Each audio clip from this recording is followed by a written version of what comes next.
اف پشیکه یا گوشتید خود لگوشت لاش مروکه پشتی گرتنا چند تاخن رمادی جلای هزین عراقی و ایدی جاده و کولان پر بوینه جلاشین داعش و یا سیر او گیانورین الرمادی که صاب پشیکن اجدلووانیه برف درنده چوینه و خارناوان گوشت لاش داعشایه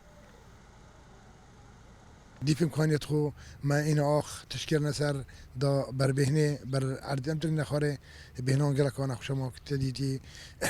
و أب بشيكيا و أب حيوان حميد بين درندات فيرا دا شوكا بصالة كنت شكا أب منطقة برداينا أب حيوان بيخارنا هر شيء كيف تبر بشر بيت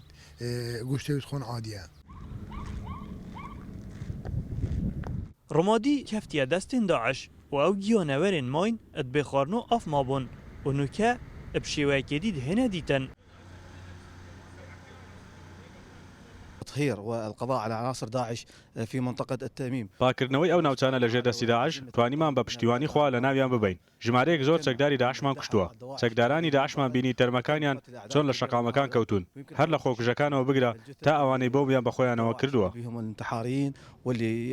يحمل العبوات الناسفة والأحزمة الناسفة.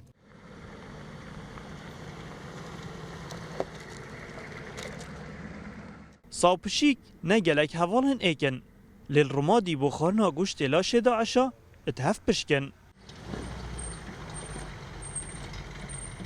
داعش هندا تون بول ویده وره خوب پشتینمان وانجی گیانورین رمادی هاتینه و گوهاستن و بوینه درنده و هر کولانکاتی دا در باز بی دی بینی گیانور گوشت مروفاتی داد خون نچیروان حسین روداو رمادی